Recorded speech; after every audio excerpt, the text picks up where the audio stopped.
오늘 우리에게 주시는 하나님의 말씀은 느헤미야 9장 1절에서 3절, 7절에서 9절, 16절에서 22절입니다.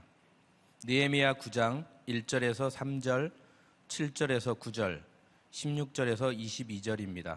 본문의 말씀 중 1절에서 3절, 16절에서 17절을 봉독합니다. 그달 29날에 이스라엘 자손이 다 모여 금식하며 굵은 베옷을 입고 티끌을 무릅쓰며 모든 이방 사람들과 절교하고 서서 자기의 죄와 조상들의 허물을 자복하고 이날에 낮 4분의 1은 그 자리에 서서 그들의 하나님 여호와의 율법책을 낭독하고 낮 4분의 1은 죄를 자복하며 그들의 하나님 여호와께 경배하는데 그들과 우리 조상들이 교만하고 목을 굳게 하여 주의 명령을 듣지 아니하고 거역하며 주께서 그들 가운데에서 행하신 기사를 기억하지 아니하고 목을 굳게 하며 패역하여 스스로 한 우두머리를 세우고 종되었던 땅으로 돌아가고자 하였나이다. 그러나 주께서는 용서하시는 하나님이시라. 은혜로우시며 긍휼히 여기시며 더디 노하시며 인자가 풍부하심으로 그들을 버리지 아니하셨나이다. 이는 살아계신 하나님의 말씀입니다.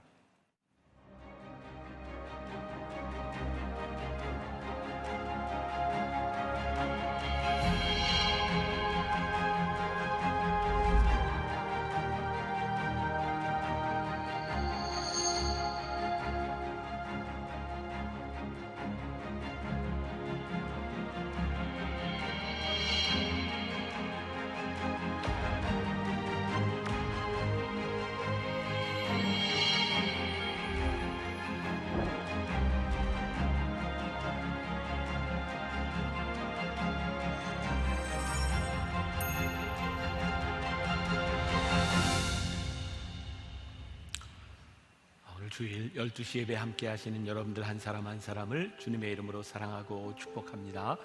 우리 같이 좀 인사를 나누었으면 좋겠는데 날씨도 굉장히 춥고 또 이 오미크론 때문에 많이 움츠려져 있는데 우리 한번 두 손을 흔들면서 모니터 앞에 있는 분들도 사랑하고 축복합니다. 한번 이렇게 인사합시다. 시작. 사랑하고 축복합니다. 네, 우리 서로 나누는 인사가 힘이 되었으면 좋겠습니다.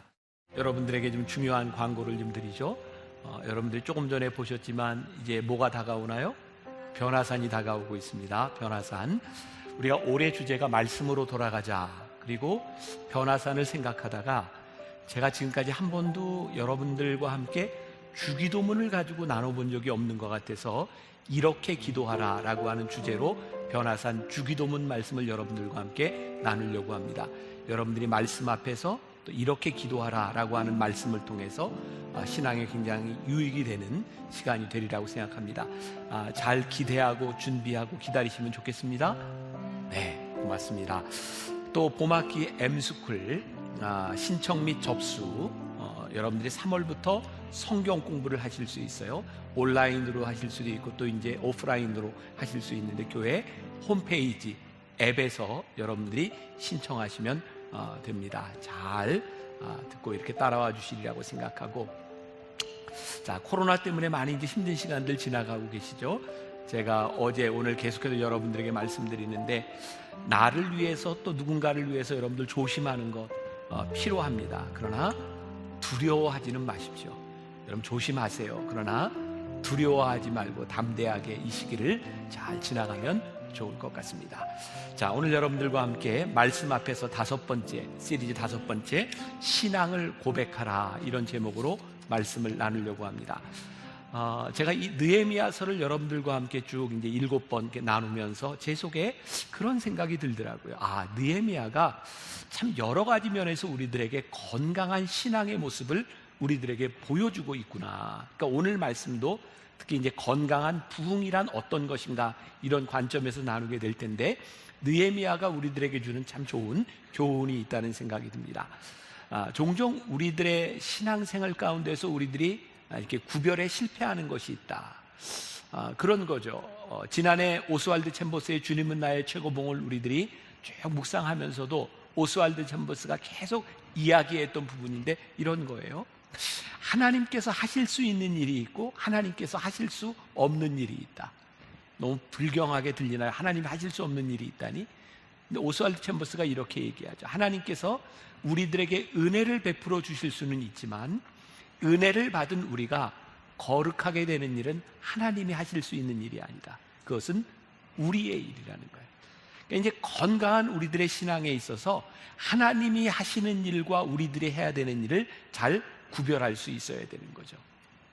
요즘 우리 목사님들, 친구 목사님들 만나면 제일 많이 하는 이야기가 지금 한국 교회의 위기에 대한 이야기입니다. 왜 한국 교회가 이렇게 됐을까? 근데 뭐가 이렇게 됐는가?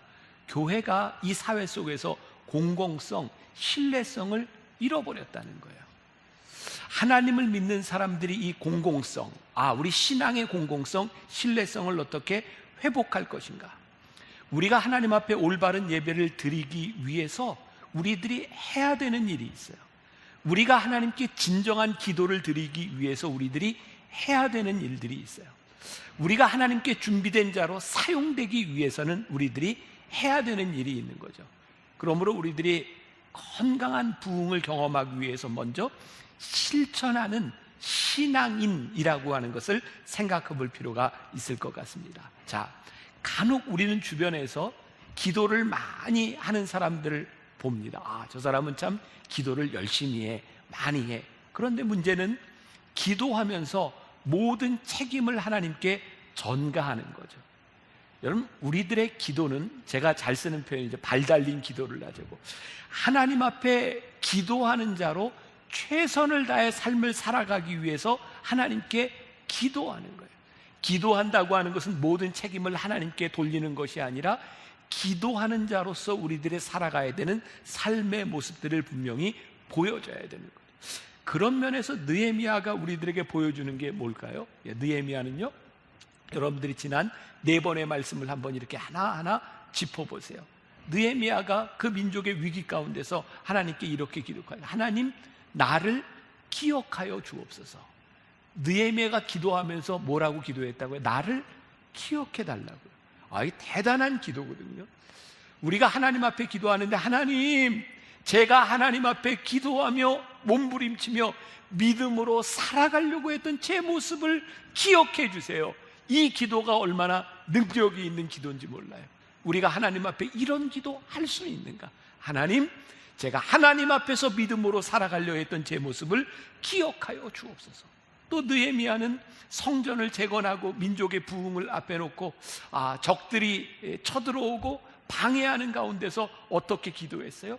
기도했을 뿐만 아니라 모든 이스라엘 백성들에게 조를 나누어서 너희들이 성벽을 재건하고 너희들은 칼과 창을 들고 지키고, 기도함으로 하나님께 모든 책임을 이렇게 돌렸던 사람들이 아니라 기도하면서 그들이 해야 될 일이 무엇인지를 하는 사람들.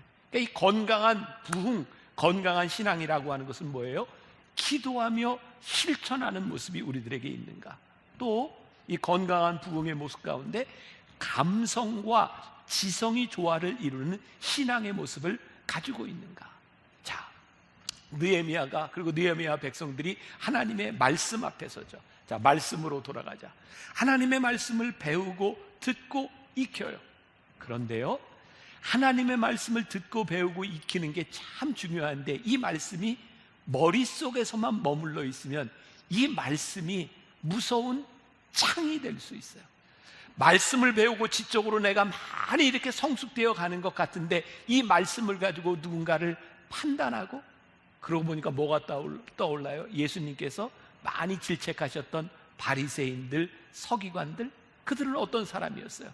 늘 말씀을 연구하는 사람들이었어요. 그런데 말씀이 그들의 지적인 차원에서 머무르고 가슴으로 내려오지 못하고 말씀에 감격이 없으니까 그 말씀을 가지고 누군가를 질책하는 사람들이 되어버리는 거죠. 그러니까 이 말씀이 우리들의 머릿속에서 머무르는 것이 아니라 이 말씀이 우리의 가슴 속에서 역사하고 하나님의 은혜가 동반되지 아니하면, 이 말씀이 감성과 지성으로 조화되지 아니하면 이것도 큰 문제가 될 수 있는 거죠. 자, 저 스스로 요즘 제가 이제 목사 된 지 34년 이렇게 돼 가는데, 내가 많이 성장해 가고 있구나라는 느낌이 저에게 있어요. 여러분들은 신앙생활을 하면서 내가 성장한다고 느끼세요? 아니면 스스로 퇴보한다고 느끼세요? 그럼 제가 느끼는 성장이라고 하는 건 어떤 걸까요? 제가 지금보다 젊었던 시절 10년, 20년 전 제 모습을 보면 저는 이렇게 목회를 하면서 원칙을 중요하게 생각했던 사람이었던 것 같아요. 옳고 그름, 이거 철저해야 된다. 옳고 그름 원칙이 전혀 잘못된 것이 아닙니다. 그런데 제가 왜 이런 느낌을 가지고 있는가? 나의 원칙을 가지고, 나의 옳고 그름을 가지고 다른 사람을 판단하고 다른 사람을 배려하지 못했던 제 모습을 제 스스로 보게 되는 거예요. 그러면서 내가 성장하고 있구나. 그리고 은혜가 없는 공의, 은혜가 없는 정의라고 하는 것이 얼마나 무서운가라고 하는 것들도 생각하게 되는 거죠.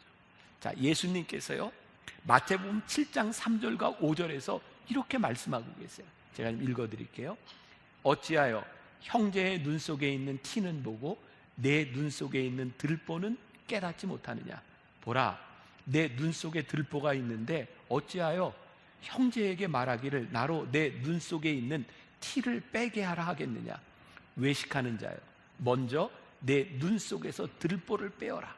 그 후에야 밝히 보고 형제의 눈 속에서 티를 빼리라. 이게 무슨 말씀이에요?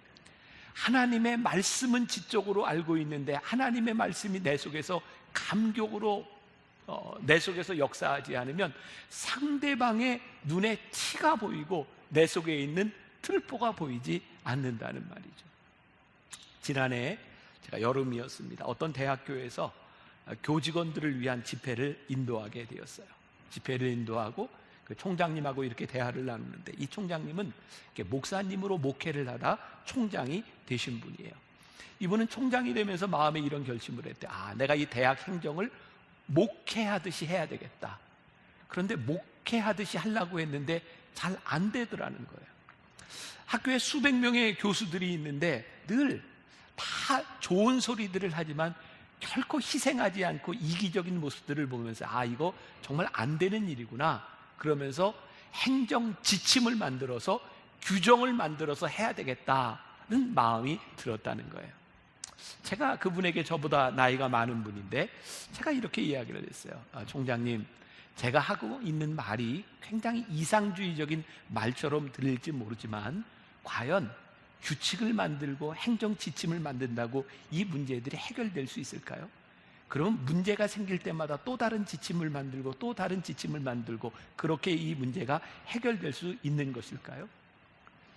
사실 우리들에게 있는 이런 모든 것을 규칙으로 만들어 놓으면 쉬워요. 우리들이 고민하지 않아도 돼요. 규칙입니다 라고 말하면 돼요. 근데 예수님께서 이 땅 위에 오셔서 우리들에게 말씀하셨던 것, 우리들에게 가르쳐 주셨던 것은 규칙이 아닌 하나님의 마음과 은혜와 감격으로 하나님의 말씀을 어떻게 적용할지를 우리들에게 가르쳐 주고 계신 거죠. 제가 만나교회 담임이 되고 한 1, 2년 그 어간에, 여러분 교회는 1년에 한 번씩 연말이 되면 당회라는 전 교인들이 함께 모이는 회의가 있어요. 당회 때는 제가 담임 목사로서 의장석에 앉죠. 혹시 여러분들 당회 참석해 보셨어요? 세례 교인 이상이면 누구나 참석할 수 있는데 입교인들은, 그러면 그때는 제가 의사봉을 들고 이렇게 땅땅땅 두드리면서 이렇게 회의를 합니다. 그때는요, 의사봉을 두드리는 것도 얼마나 두려웠는지 몰라요. 제가 39, 40살 때 이렇게 회의를 이렇게 이제 주재하는데, 그래서 그때는 회의에 나오기 전에 우리 부목사님들하고, 저희 교회가 감리교회니까 감리교회에 교리와 장정이라는 게 있어요. 그 법을 다 공부하고 오는 거야. 이거 내가 꼬투리를 잡히면 안 되겠다. 근데 회의를 하는데, 지금은 은퇴한 분이죠. 어떤 장로님이 의장 하고 손을 들었어요. 회의할 때 제일 무서운 게 의장이에요. 그러면서 저에게 이렇게 의장, 감리교 법에 의하면 법이라는 거예요. 그렇게 얘기를 하고 제가 뭘 이렇게 잘못했다고 얘기를 하시는 거예요. 제가 공부를 하고 왔거든요. 법을 제가 공부를 하고 와서 저에게 대답할 수 있는 말이 있었어요. 근데 저는 그때 하나님이 저에게 주셨던 아버지의 마음, 하나님의 마음이었다고 생각해요. 제가 그분에게 법을 가지고 법에 의하면, 규정에 의하면 이렇고 이렇습니다 라고 제가 설명을 한 것이 아니라 그분에게 제가 이렇게 얘기했어요. 장로님, 제가 잘 모르고 했네요. 어떡하죠? 근데 그 장로님이 예, 그럴 때는 이렇게 하는 겁니다. 그렇게 하면 되겠어요? 네. 그리고 이제 회의가 끝났어요. 제가 사무실로 갔더니 우리 부목사님 중에 하나가 저한테 와서 이러는 거예요. 목사님, 왜 그러세요? 목사님 왜 그렇게 그 표현대로 이렇게 비굴하게 장로님한테 법으로 정확하게 따져서 얘기를 하셔야지 왜 그러셨어요? 제가 그때 우리 부목사님에게 이런 얘기를 했어요. 내가 법으로 따져서 이기면 나중에 또 법으로 또 당하지 않겠어? 그러면서 저희가 깨닫게 된 게, 여러분 오해하지 마세요. 교회에 법과 규칙이 필요하다고 하는 것이 아니라 교회가 법과 규칙으로 돌아간다면, 그 교회에 하나님의 은혜가 살아있지 않다면 법과 규칙이라고 하는 것이 얼마나 무서운 일이겠는가. 법과 규칙이 하나님의 은혜 가운데 살아있을 때 이것이 교회이고 하나님을 믿는 사람들의 공동체이지, 하나님의 은혜가 사라져버린 규칙이라고 하는 것이 얼마나 무서운 일이겠는가. 여러분들에게 재밌는 얘기를 하나 해드릴까요, 말까요? 그렇게 원하시니까 아시는 얘기일지도 몰라요. 한 20년, 30년 전부터 우리나라 그 아파트를 지을 때 굉장히 유행하던 게 있죠. 아파트 이름을 어렵게 짓는 거였어요. 어렵게 짓는 이유 아시죠? 시어머니가 찾아오기 어렵게 아파트 이름을 막 길게 어렵게 이렇게 지었었어요. 그런데 요즘 아파트 이름을 다시 쉽게 짓는 걸로 바뀌었답니다. 이유가 뭔지 아세요? 아파트 이름을 어렵게 줬더니 시어머니가 찾아오지 못하는 게 아니라 시누이와 함께 오는 거예요. 이거 안 되겠다. 그래서 며느리들이 선호하는 아파트가 이제 어려운 이름이 아니라 시어머니가 찾아올 수 있도록 다시 짧은 이름으로, 쉬운 이름으로 바꿨다는 거예요. 한번 그냥 제가 웃으라고 하는 이야기지만 가만히 생각해 보세요. 우리가 생각하는 법과 규칙이라고 하는 것을 만들면 우리들의 문제가 해결될 수 있을까요? 저는 우리들 속에 건강한 부흥, 우리들 속에 건강한 부흥의 역사가 일어나는 것은 법과 규칙, 하나님의 말씀을 우리들에게 적용하는 것 플러스 그 말씀으로 감동된 자들이 말씀을 살아갈 때 건강한 부흥의 역사가 일어나는 것이라고 생각해요. 가슴이 뜨거운 신앙이란 무엇일까요? 하나님의 말씀 앞에서 그 말씀의 지식을 가지고 누군가를 재단하는 것이 아니라 하나님의 말씀 앞에서 내 모습이 보이는 거예요. 하나님의 말씀 앞에서 내가 얼마나 무서운 죄인인지 내 속에 있는 들보가 눈에 보임으로 인하여 하나님의 은혜로 내가 설 수 있는 게 너무 감격스러워서 눈물을 흘리고, 그 흐르는 눈물로 인하여 내가 감격을 다시 느끼게 될 때 우리들 속에 풍성함들이 살아나게 되는 거죠. 그래서 건강한 부흥이란 하나님의 말씀 플러스 말씀에 감동된 은혜가 우리들 속에 살아있을 때, 말씀을 준비하면서 제 속에 제 모습들을 보게 되죠. 제가 목사가 참 일찍 됐습니다. 26살에 목사 안수를 받았어요. 그리고 저는 이제 군목으로 사역을 하게 됐어요. 그때 저는 어떤 은혜 이런 목사가 아니라 제가 가지고 있는 신념이 굉장히 강했던 사람이었어요. 저는 그 당시에 약간 좀 민족주의적인 그런 성향이 굉장히 강했던 사람이고요. 그리고 목회를 하면서 공의라고 하는 것들을 굉장히 이렇게 많이 적용했던 사람이었어요. 제가 2년 동안 전방에서 근무를 하다가 3년 차 때 저기 대전에 있던 대전통합병원에서 군목으로 근무를 하게 됐어요. 그런데 제가 근무하고 있을 때 그 당시에 만나교회 권사님 부부가 저를 찾아왔어요. 막 선물하고 먹을 걸 이렇게 싸가지고 저에게 찾아와서 하는 이야기가, 제가 몰랐었는데 그 권사님 아들이 대전통합병원에 거기 환자로 와 있었던 거예요. 그래서 저에게 이런 부탁을 했어요. 목사님, 우리 아이가 몸이 많이 약하고 좀 힘든데 목사님이 이제 군의관한테 이야기를 해서 이 아이가 좀 병원에서 더 있다 좀 갈 수 있도록 해주세요. 근데 그 얘기를 딱 듣는데 이건 아닌 것 같더라고요. 그래서 제가 군의관을 찾아가서요, 그 아이 바로 자대로 돌려보내세요. 그리고 제가 이야기를 했어요. 그때 저는 제가 굉장히 잘했다고 생각했어요.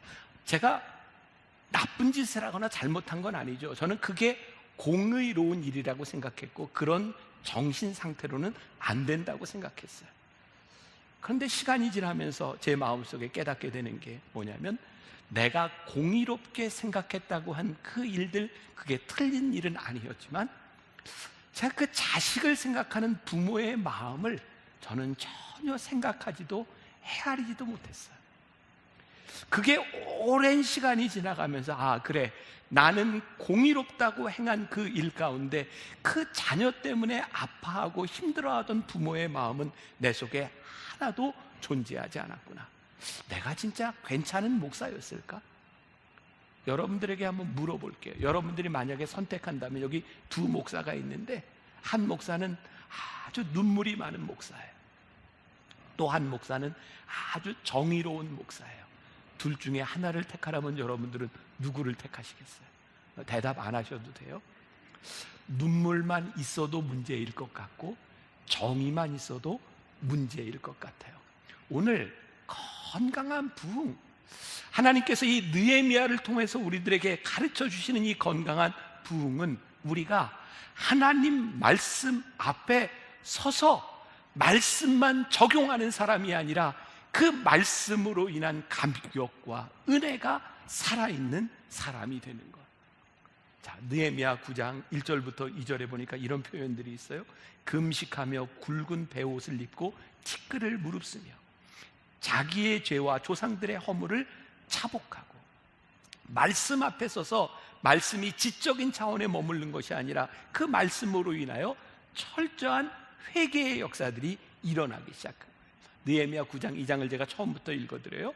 모든 이방 사람들과 절교하고 서서 자기의 죄와 조상들의 허물을 차복하고, 말씀 앞에 서서 철저하게 회개하기 시작하는데 모든 이방 사람들과 절교했다. 자, 이 말씀을 또 여러분들이 오해하면 안 돼요. 그러면 예수를 믿으면 우리들이 믿지 않는 사람들과 절교해야 되는가? 그런 이야기가 아니라, 이방 사람들과 관계로 인하여 그들이 우상 숭배를 했던 모든 근원들을 근본부터 완전히 단절하기 시작했다는 거예요. 여러분, 우리가 하나님의 말씀 앞에 그 말씀이 내 속에서 역사하고 그것이 내 속에서 지적인 차원에서 머무르는 것이 아니라 은혜와 감격 속에서 철저하게 우리를 보기 시작할 때 회개와 뉘우침과 고침의 역사들이 철저하게 일어나기 시작해요. 히브리서 12장 15절 유명한 말씀이 있죠. 너희는 하나님의 은혜에 이르지 못하는 자가 없도록 하고 또 쓴 뿌리가 나서 괴롭게 하여 많은 사람이 이로 말미암아 더럽게 되지 않게 하며. 쓴 뿌리, 우리들이 하나님 앞에 해야 될 일이 뭐예요? 쓴 뿌리를 제거하지 않으면 안 되는 거예요. 뿌리는 자꾸 올라오는 거예요. 이 쓴 뿌리를 온전히 제거하지 않으면 안 되는 거죠. 제가 언젠가 설교 시간에도 그런 이야기 했던 기억이 있어요. 예를 들어 술, 담배. 여러분, 술, 담배로 우리들이 구원받고 구원받지 못하는 것은 아니겠죠. 그러나 술, 담배, 그것이 우리들의 신앙에 도움이 되지 않는 것만은 분명해요. 담배를 피는 환경과 술을 먹는 환경이 우리 크리스찬들에게 바람직한 환경이 아닌 것은 우리들이 분명하죠. 우리들은 이런 결심을 해요. 나 술 먹지 않아야지, 담배 피지 않아야지, 뭐 다른 죄를 짓지 않아야지. 우리들이 그런 결심을 한다고 그 결심이 우리를 결코 지켜주지 못합니다. 중요한 것은 그러한 환경에 이르지 아니하도록 근본적인 방법들이 우리들에게 일어나야 되는 거죠. 자, 여러분들, 제가 몇 년 전만 해도 꽤 이렇게 멋있었던 사람인 건 아세요? 요즘 저도 이제 나이가 들어가서 이제 이렇게 변해가고 있지만 옛날 교인들은 알아요. 제가 스토커 때문에 무척 힘들었던 몇 년이 있었어요. 그리고 저는 목사로서 제가 좋은 목사가 되기 위해서 해야 될 것 중에 하나가 이성으로부터 제가 저를 지키는 일이었어요.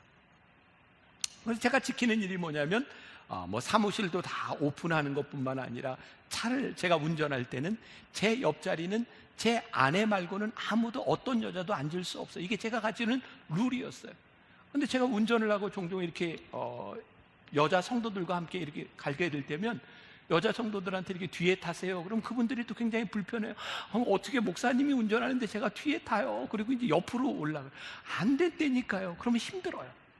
그래서 제가 생각한 게 뭐냐면 안 되겠다. 근본적으로 차단을 해야 되겠다. 그래서 제가 운전할 때는 옆자리에 제가 옷과 책들을 이렇게 싸놔요. 아예 아무도 앉지 못하도록. 굉장히 지혜롭지 않았어요? 자, 여러분들에게 드리고 싶은 말씀이에요. 무엇을 하지 말아야지라고 하는 것이 아니라 하나님의 말씀이 우리 가운데 역사하고 우리들이 철저하게 회개가 일어나기 시작할 때 쓴 뿌리, 문제의 근원을 제거하는 일들이 우리들에게 일어나야 된다는 거예요. 오늘 느헤미야와 백성들이 건강한 부흥의 역사를 일으키면서 그들의 행한 일들이 뭐였냐면 쓴 뿌리를 제거하는 일들이었어요. 오늘 여러분들도 말씀을 듣는 중에 하나님의 말씀 앞에서 우리들이 제거해야 될 것이 있으면 쓴 뿌리를 제거하는 역사가 있기를 간절히 소원합니다. 자, 이제 오늘 그들의 신앙을 고백하는 이 고백에 대한 말씀으로 마무리를 하려고 하는데, 자, 이 느헤미야 9장 7절에 보면 이스라엘의 역사를 쭉 이야기해요. 아브라함을 하나님이 택하셔서 부르신 이야기. 또 11절에 가면 출애굽 사건과 홍해의 사건, 이런 이야기들을 쭉 이야기해요. 그런데 그들이 그 와중에 얼마나 많은 범죄를 저질렀는지 몰라요. 자, 17절에 보니까 이렇게 이야기하죠. 거역하며 주께서 그들 가운데서 행하신 기사를 기억하지 아니하고 목을 굳게 하며 패역하여 스스로 한 우두머리를 세우고 종되었던 땅으로 돌아가고자 하였나이다. 어떻게 패역했어요? 하나님이 그렇게 인도하시고 약속하셨는데 우두머리를 세워서 다시 종되었던 땅으로 돌아가고자 했다는 거예요. 그런데 그들 조상의 역사 가운데서 그렇게 하였으나, 그러나 주께서는 용서하시는 하나님이시라 은혜로우시며 긍휼히 여기시며 더디 노하시며 인자가 풍부하심으로 그들을 버리지 아니하셨나이다. 지금 뭐라고 얘기해요? 하나님, 우리가 말씀 앞에서 철저히 회개하기를 원하는데, 하나님, 우리의 조상들을 보니까 그들이 그렇게 패역하였어도 하나님께서는 용서하시고 은혜로우시며 자비로우시고 노하기를 더디하셔서 그들에게 은혜를 베푸시지 않았습니까? 그러하니 오늘 우리들에게도 자비와 긍휼을 베풀어 주시옵소서. 오늘 느헤미야와 그 이스라엘 백성들의 삶에서 부흥이 시작될 수 있는 이유가 뭐예요? 하나님의 자비하심과 긍휼하심을 힘입어 우리가 오늘 기도합니다 라고 말을 하고 있는 거예요. 그것이 얼마나 감격스러운 일이었을까. 말씀이 머릿속에서 머무는 것이 아니라 그것이 그들의 삶에서 은혜로 느껴졌을 때 이게 얼마나 감격스러운 일이었을까. 말씀을 준비하다 보았던 이야기예요. 아주 좋은 이야기. 그 책에, 어떤 책에 이런 이야기가 있어요. 어떤 엄마가 아빠 없이 아이를 키우고 있어요. 굉장히 어려운 상황이죠. 아이에게 우유를 먹이기 위해서 마트에 가서 분유통을 사가지고 이렇게 계산대에 왔는데, 이 엄마는 꼬깃꼬깃한 10,000원짜리 한 장밖에 없어요. 그런데 찍어보니까 가격이 16,000원이었대요. 살 수가 없어서 이 엄마가 다시 그 분유통을 이렇게 놓고 나오려고 하는데, 그 마트 주인이 그 모습을 보고 있다가 뒤에서 그 분유통을 바닥에 떨어뜨렸어요. 쾅 하고 소리가 나고 떨어지니까 이 주인이 나가는 엄마를 부른 거예요. 잠깐만요, 우리 가게에서는요, 분유통이 이렇게 찌그러지면 반값밖에 안 받아요. 이거 사가세요. 엄마가 10,000원을 내니까 2,000원을 거슬려주고 분유통을 주는 거예요. 엄마의 자존심이 상하지 않도록 주인이 그 순간 멋진 거래, 멋진 천국을 이루었다, 뭐 그런 이야기를 봤어요. 하나님이 우리들에게 하시는 거래는 그런 거래인 거죠. 우리가 정당하게 하나님 앞에 은혜를 받은 것이 아니라, 우리들이 받는 이 은혜는, 우리가 값싸게 받는다고 생각하는 이 은혜는 하나님께서 우리들을 위해서 치르신 희생이 있는 그 은혜.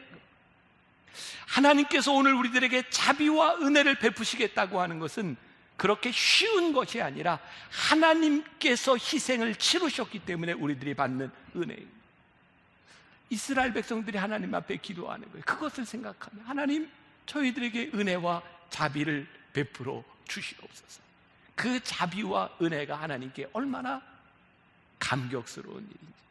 제가 오늘 새벽에 일찍 일어나서 성경을 쭉 묵상하면서 열왕기상을 이렇게 보게 되는데, 여러분, 열왕기상에 나오는 가장 나쁜 왕 중에 하나가 아합 왕이거든요. 아합. 엘리야와 이렇게 대결했던 아합과 이세벨 아시죠? 자, 이제 여러분들이 성경을 계속 잘 읽으면 이제 또 배우게 될 거예요. 아합 왕이 진짜 나쁜 왕이거든요. 근데 성경을 읽다 보니까 그런 구절이 있더라고요. 아합 왕이요, 하나님께 잘못했다고 회개하는 장면이 나와요. 그랬더니 하나님께서 그의 겸비함을 보시고 하나님께서 너에 대해 너를 멸하지 않겠다고 말씀하시는 거예요. 제가 그걸 보는데요, 저는 좀 화가 나더라고요. 하나님, 그래도 얘는 안 될 것 같은데요. 하나님이 그의 겸비함을 보시고 너에 대해는 너를 멸하지 않겠다고 말씀하셨어요. 아, 하나님이 이런 하나님이시구나. 하나님께서 우리를 용서하시고 우리들에게 긍휼을 베푸시는 분이구나. 오늘 느헤미야와 이스라엘의 백성들이 그 하나님을 바라보며 감격하여 하나님 앞에 기도하고 있는 거예요. 하나님, 은혜와 자비를 힘입어 우리들이 기도하옵나니 우리를 기억하여 주옵소서. 우리가 흔히 교회의 원형, 교회의 모범을 이야기할 때 초대교회를 초대교회로 돌아가자. 초대교회는 어떤 교회였을까요? 성경에 보니까 성령의 능력이 일어났었어요. 그 초대교회는 완전했을까요? 아니에요. 그 초대교회 성령의 역사가 일어나는 그 초대교회에도요, 많은 문제들이 있었어요. 여러분, 초대교회 이렇게 역사를 보다 보면 초대교회는 어떤 일들이 있었는가? 누군가 잘못하잖아요? 그러면 그 잘못한 사람이 공적으로 나와서 사람들에게 죄를 회개해요. 얼마나 부끄러울까요? 내가 이런 잘못을 했습니다. 또 초대교회는 이 사람이 잘못했으면 징계를 해요. 어떻게? 너 잘못했으니 뭐 몇 주 동안 너 성만찬에 참석 못해. 사람들 앞에서 죄를 회개하고 성만찬에 참여를 하지 못하고 징계의 목적이 있고 사람들을 창피하게 하려는 것이 아니라 그 징계를 통하여 다시 하나님의 은혜 가운데 들어올 수 있도록 그들을 징계하고 그들이 회개할 수 있는 길을 열어놨어요. 능력 있는 공동체는 우리들이 완전하기 때문에, 죄를 짓지 않기 때문에 능력 있는 공동체가 아니라 거기에 용서와 하나님의 긍휼과 하나님의 자비하심이 살아있기 때문에 그 공동체가 능력 있는 공동체이구나. 오늘 여러분들에게 도전하고 싶어요. 오늘 우리들이 하나님의 은혜를 힘입어 기도할 수 있는 것은 우리들의 온전함이 아니라 우리들의 부족함 가운데, 우리의 연약함 가운데 하나님의 은혜를 구할 수 있기 때문에 오늘 우리들이 능력 있게 하나님 앞에 기도할 수 있는 것. 어떤 사람이 예수님을 가리켜서 이렇게 표현해서 엿장수 같으신 분이래요. 예수님. 우리 세대는 그런 경험들이 있는데, 이렇게 길거리에 이렇게 엿장수 아저씨들이 좀 이렇게 많이 다녔어요. 그죠? 가위 이렇게 툭툭툭툭 다니면서 엿장수. 엿장수는 뭘 좋아해요? 이렇게 헌 옷, 뭐 헌 책, 뭐 헌 폐품 같은 걸 좋아해요. 엿장수는요, 이 폐품을 갖다 주면 엿을 줘요. 엿 먹어라, 엿을 줘요. 예수님은 엿장수 같으신 분이래요. 어떻게? 우리들의 헌 것들, 더러운 것들을 다 가져와라. 그리고 우리들에게 기쁨과 행복을 주시는 분이 우리 예수님이시다. 오늘 우리들이 주님 앞에 기도하고 우리들이 부흥을 경험할 수 있는 이유는 주님이 그런 분이시기 때문이에요. 느헤미야 9장 38절이 이렇게 끝나고 있어요. 우리가 이 모든 일로 말미암아 이제 견고한 언약을 세워 기록하고 우리의 방백들과 레위 사람들과 제사장들이 다 인봉하나이다 하였느니라. 이들이요, 하나님 앞에 다 기도하고 이들이 언약을 세우고 우리들이 하나님 앞에 이렇게 기도하였습니다. 그들이 서약하면서 이 말씀이 끝나고 있어요. 하나님, 제가 다시 돌아왔습니다. 하나님의 긍휼하심과 자비하심을 힘입어 제가 돌아왔습니다. 하나님은 노하기를 더디하시는 분이시죠. 하나님은 인자가 풍부하신 하나님이시죠. 하나님은 저희를 버리지 아니하실 것을 믿기에 제가 하나님 앞에 다시 돌아와 하나님의 자비하심을 구하며 제가 이렇게 기도하고 있습니다. 주님, 제가 다시 돌아왔습니다. 그리고 인봉했어요. 제가 다시는 하나님의 자비하심에서 떠나지 않겠습니다. 하나님의 약속을 의지하며 살아가겠습니다. 오늘 여러분들이 하나님 앞에 이 믿음의 고백과 믿음의 기도를 할 수 있는 여러분들이 되시기를 간절히 소원합니다. 그리고 우리가 이 그래도라고 하는 찬양을 들을 때에 여러분들 속에서 제거해야 될 쓴뿌리가 있다면 우리들이 그 쓴뿌리를 제거하는 그런 믿음의 결단의 기도가 있었으면 좋겠습니다. 우리 같이 찬양을 들으며 여러분들이 묵상하고 기도하면 좋겠습니다.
주옵소서. 다스리소서. 주님만 나의 영광. 내 마음의 한 자리, 가장 귀한 그 자리, 주오셔서 앉으소서. 주님만 나의 보배. 내 마음의 한 자리, 가장 귀한 그 자리, 주오셔서 다스리소서. 주님만 나의 영광. 내 마음의 한 자리, 가장 귀한 가장 귀한 그 자리, 주오셔서 앉으소서. 주님만 나의 보배. 내 마음의 한 자리, 가장 귀한 그 자리, 주오셔서 다스리소서. 주님만 나의 영광. 오늘 예배를 마치고 나갈 때 한 성도가 저를 붙들고 이런 이야기를 했습니다. 하나님 말씀이 아니었으면 1월 첫 주에 저는 목숨을 끊었을 것입니다. 그런데 하나님의 말씀이 저를 살려주셨습니다. 오늘 하나님의 자비하심과 하나님의 긍휼하심과 하나님의 용서하심이 남의 이야기가 아니라 나의 이야기로 고백되기를 소원합니다. 주님, 오늘 하나님의 말씀 앞에 그래도 나를 포기하지 않으시고, 그래도 나를 잊지 않으시고, 그래도 나를 붙들어 계시는 하나님의 은혜를 우리의 몸으로, 우리들의 삶으로 고백하게 하여 주옵소서. 하나님, 오늘 우리 사랑하는 성도들 가운데 오늘 이 믿음의 고백을 가지고 힘있게 이 세상으로 나아가게 하여 주옵시고, 우리를 붙들어 주신 하나님의 은혜가 너무 커서 그 은혜로 인하여 우리도 누군가를 용서하고 사랑하고 품어주는 사람이 되어 말씀을 가지고 이 세상으로 용기 있게 나아가게 하여 주옵소서. 지금은 우리 주 예수 그리스도의 은혜와 하나님 아버지의 무한하신 사랑과 성령의 인도하심이 하나님의 은혜를 힘입고 이 세상으로 담대히 나아가는 당신의 사랑하는 모든 백성들 위해 지금부터 영원까지 함께 하시기를 간절히 축원하옵나이다. 아멘. 생명의 말씀